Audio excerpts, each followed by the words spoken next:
If you make it out alive, give me a call. Thanks. Thanks again. Oke, halo semuanya, apa kabar teman-teman semua?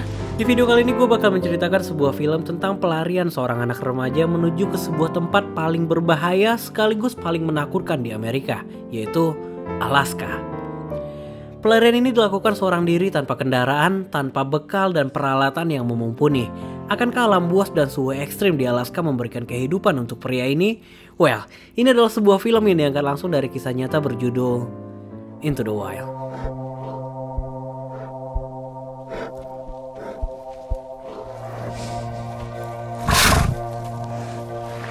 Christopher Johnson McCandless. Film akan terfokus pada seorang pria bernama Christopher. Chris baru aja selesai nih namatin pendidikan S1-nya. Orang tuanya yang terbilang sangat kaya menawarkan Chris sebuah Cadillac mewah sebagai hadiah kelulusan. Karena menurut mereka mobil Chris yang sekarang udah layak dibuang karena ditakutkan akan meledak saat di perjalanan. Ya, dalam konotasi penghinaan ya. Chris yang seakan telah muak dengan drama ini, dia mengetahui persis bahwa orang tuanya itu sebenarnya malu dengan tetangga karena Chris masih menggunakan mobil tuanya. Tapi meskipun begitu, Chris menegaskan kalau dia oke dengan mobil tuanya dan gak menginginkan kemewahan apapun. Thank you. I just don't want anything. Ya, Chris memiliki karakter yang keras dan cukup idealis. Belum diketahui motif apa di belakang Chris yang membuatnya menjadi sangat dingin pada orang tuanya. Ya pasti, Chris hanya berbicara pada saudara perempuannya. Sesuai perkataan Chris, dia akan segera memulai perjalanannya persis setelah orang tuanya meninggalkannya. Uang deposit 24.000 US dollar yang seharusnya dia bayarkan sebagai uang kuliah lanjutan pada Harvard University, dia sumbangkan seluruhnya untuk kemanusiaan.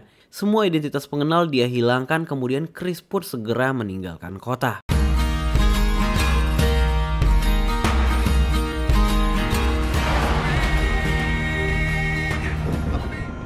Hingga malam harinya, Chris memilih istirahat di sebuah padang gersang yang rawan banjir bandang. Sialnya, benar aja malam itu diterpa hujan lebat yang membuat Chris dan mobilnya tergenang di bawah sana. Mobil yang rusak sekaligus menjadi poin perjalanan utamanya sebagai backpacker dengan tujuan belum diketahui.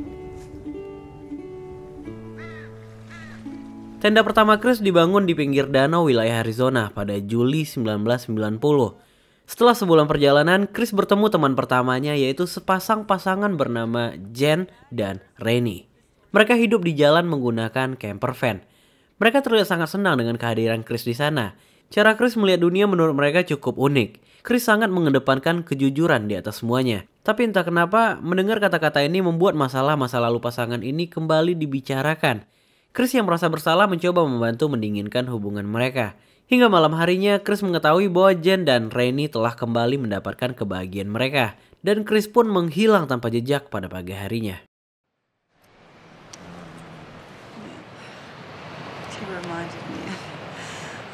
Sementara itu, orang tua Chris sudah mulai mengetahui akan hilangnya Chris. Pada bulan September 1990, polisi menemukan mobil Chris yang diidentifikasi sengaja ditinggalkan. Mereka juga menemukan bahwa Chris telah membayar kantor pos untuk mengirimkan surat sebulan sekali akan kabar palsunya pada keluarga. Adiknya mengetahui semua ini, tapi memilih mengikuti jalan Chris untuk nggak mengatakan kebenaran kepada orang tua mereka. Karena adiknya merasa bahwa Chris berhak mendapatkan kebebasannya. Karena selama 4 tahun berkuliah, Chris harus mengikuti kehidupan yang semu, abstrak dan penuh dengan materialistis yang dia nggak sukai. Gak lama setelah itu, Chris bertemu teman keduanya yang bernama Wayne, sang pemilik perkebunan. Chris bekerja untuknya sebagai operator mesin di perkebunan itu. Mereka menghabiskan hari-hari dengan cukup baik di ladang dan di bar. Namun hingga Chris mengungkapkan keinginannya ingin tinggal di Alaska, Wayne gak mendukung sama sekali. Menurut Wayne, Chris telah bereaksi terlalu jauh untuk hal ini. Tinggal di Alaska sama artinya bermain dengan darah dan api. Gak lama setelah hari itu, Chris diam-diam meninggalkan peternakan. Well, di perjalanan panjang ini melalui suara adik perempuannya terungkap alasan pahit akan kekecewaan Chris pada orang tuanya. Jauh beberapa tahun lalu, Chris pernah menelusuri kisah awal percintaan orang tuanya. Sang ayah menikahi ibunya saat ayahnya berstatus telah menikah dengan wanita lain dan telah memiliki seorang anak dari wanita itu. Hal ini secara langsung membuat Chris dan adiknya merasa menjadi anak dari seorang bajingan. Bahkan adiknya bersaksi bahwa orang tua mereka akan memilih memelihara gelas kristal mahal daripada memilih anak-anaknya. Ternyata hal inilah yang mendasari sikap dingin yang dimiliki Chris, begitupun sang adik. Sementara itu, di perjalanannya Chris menemukan lembah yang terhubung pada sebuah sungai yang indah. Chris pun segera mendatangi petugas untuk mengurus perizinan pelayarannya. Sialnya petugas yang tidak berkompeten ini menyulitkan Chris dalam administrasinya. Gak mau peduli dengan aturan bodoh itu, Chris pun nekat melayarkan kayaknya dan berbahagia mengikuti arus air.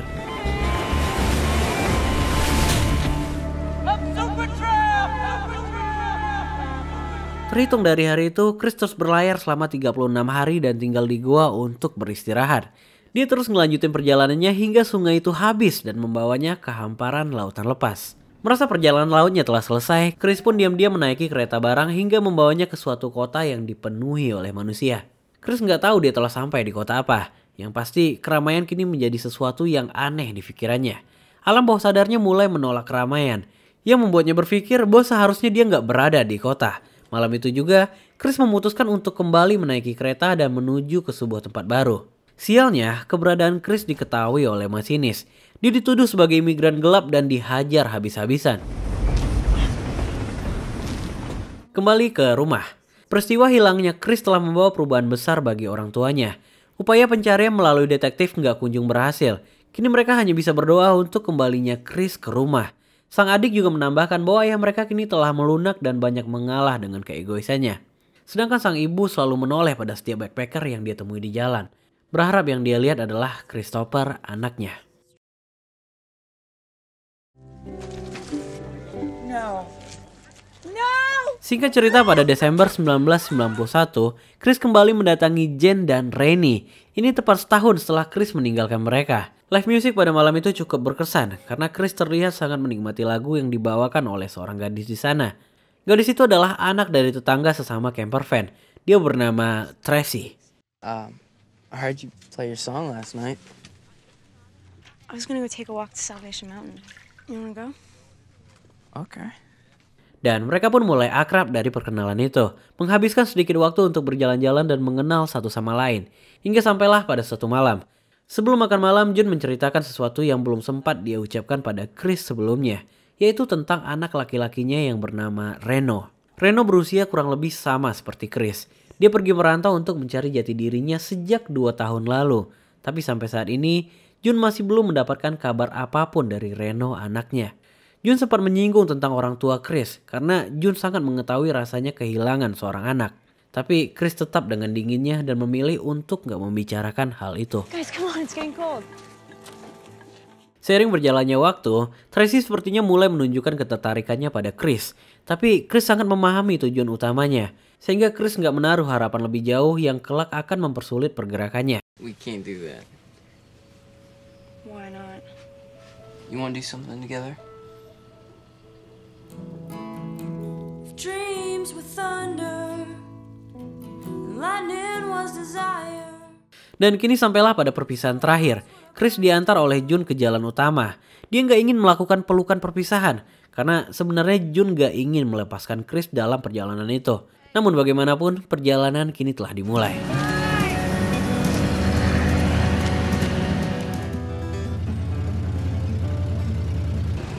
Where's your camp? Show me how to get there. Yeah. Hari itu seorang pria parubaya menawarkan tumpangan pada Chris. Namun pria itu kebingungan setelah mengetahui bahwa Chris tinggal di Bukit Gersang atas pantai yang tidak berpondasikan apa-apa. Setelah memahami karakter berani yang ada pada Chris, pria tua itu pun mengundangnya untuk makan malam di rumahnya. Ternyata bapak itu adalah pensiunan militer yang tersisa sendiri setelah kepergian istri dan anaknya. Singkat cerita, setelah bercerita panjang lebar, si bapak memutuskan untuk mengantarkan Chris pada jalan terakhir menuju Alaska. Dia juga memaksa Chris untuk menerima bekal darinya. Well, sebelum melepas Chris, bapak tua itu mengatakan permintaan terakhirnya bahwa dia ingin mengadopsi Chris sebagai anaknya. Karena dia hanya tersisa sendiri. Setelah dia mati, nggak ada lagi penerus keluarga dan ahli waris harta-hartanya. Chris nggak menjawab pertanyaan itu. Dia meminta kepada si bapak tua untuk kembali membahasnya setelah dia pulang nanti. Yeah. We can do that, yeah. Thank you.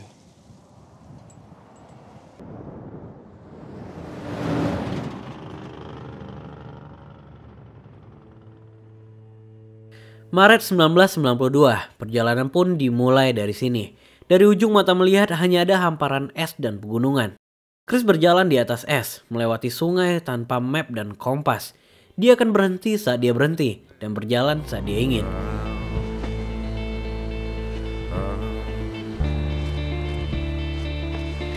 Semua berlangsung berhari-hari hingga Chris menemukan sebuah bangkai bus di hamparan belantara itu. Saat akan menemukan rumah, bus itu dia bersihkan dan dia gunakan sebagai tempat tinggal sementara. Chris menamakannya sebagai Magic Bus. Keesokan harinya, wajahnya mulai kembali tersenyum melihat rusa-rusa liar berlarian di hadapannya. Menurutnya ini adalah pertualangan terakhir sekaligus yang termegah, karena semua yang dia cari dapat dia temukan di sini.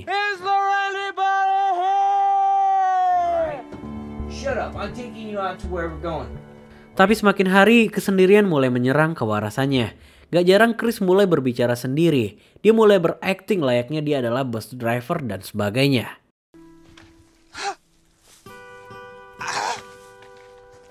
Dan kini Chris telah memasuki minggu ketiga di Magic Bus. Situasi mulai tampak membosankan. Persediaan beras juga hampir habis. Dan dari sini, Chris pun mulai hunting untuk mencari makanan.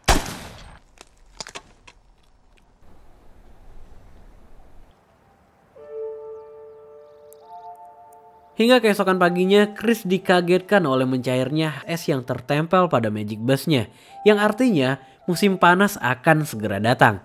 Chris merayakan hal ini dengan selebrasi dan mandi di tengah-tengah sinar matahari. Meskipun tetap tinggal di dalam bus, tapi Chris terus memutari daerah sekitar setiap harinya. Hari itu pada saat berburu, Chris dikagetkan dengan kemunculan seekor mus di hadapannya. Gak ingin menyia-nyiakan kesempatan, Chris langsung mengarahkan senapannya dan menembak mati rusa besar itu.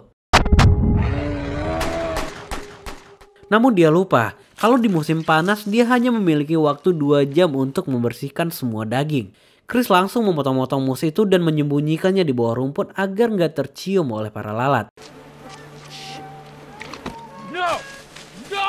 Tapi ternyata alam liar nggak sebodoh itu.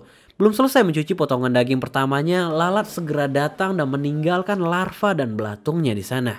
Diikuti dengan datangnya serigala dan burung pemakan bangkai. Dari sini, Chris menyadari bahwa alam bukan hanya milik manusia. Di dalam diary-nya, Chris menulis penyesalannya karena telah membunuh rusa besar itu. Dan ini adalah minggu ke-9 Chris tinggal di Magic Bus. Dia mulai terlihat membaur dengan alam di sana. Gak banyak lagi memberontak dan gak terlihat lagi berbicara sendirian. Buku terakhir yang dia baca adalah tentang keluarga. Setelah sekian banyak yang dia lalui, pada akhirnya dia menyimpulkan bahwa hati pria hanya membutuhkan kekasih hidup dan kelak memiliki keturunan. Buku ini seakan memberikan pencerahan untuk kembali membawanya ke lingkungan sosial. Pada pagi harinya, Chris pun segera bergegas mengemasi barang-barangnya.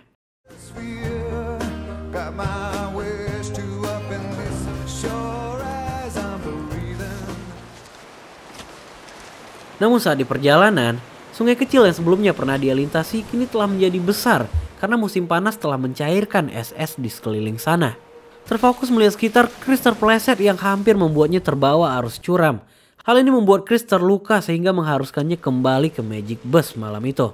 Di dalam diary-nya, Chris mengatakan bahwa arus sungai nggak memungkinkan lagi untuk dilintasi. Jadi, apakah dia harus menunggu winter kembali datang agar sungai kembali membeku? Entahlah. Yang pasti pada malam itu, Chris menulis di diary-nya bahwa dia merasa kesepian dan ketakutan. Dan sampailah pada keesokan harinya, kewarasan kini kembali menghilang dari pikirannya. Kelaparan membuat Chris kehilangan berat badannya. Mau gak mau, Chris kini belajar untuk mengkonsumsi tanaman yang ada di sekitarnya. Setelah mempelajari buah dan tanaman liar itu, Chris pun akhirnya memutuskan untuk memakannya. Hingga sampailah pada keesokan paginya. Bangun-bangun Chris telah kehilangan tenaganya untuk berdiri. Rasa sakit luar biasa mulai terasa di perutnya. Dari sini, Chris mencurigai tentang buah yang kemarin dia konsumsi. Dan ternyata ketakutannya benar. Chris mengkonsumsi kacang liar Alaska yang bijinya mengandung racun yang menyerang pembuluh darah. Dan kini sehari pun berlalu. Chris mencoba mengambil air untuk menetralisir tubuhnya. Tapi di tengah lemahnya tubuh Chris, seekor beruang grizzly melintas di hadapannya.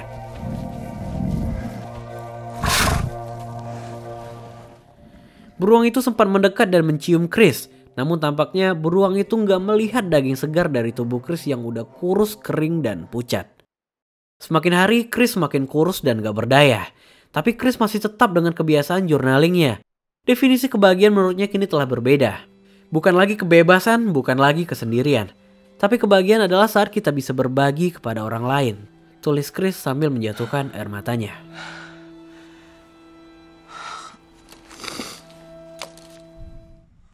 Chris sempat membayangkan kepulangannya.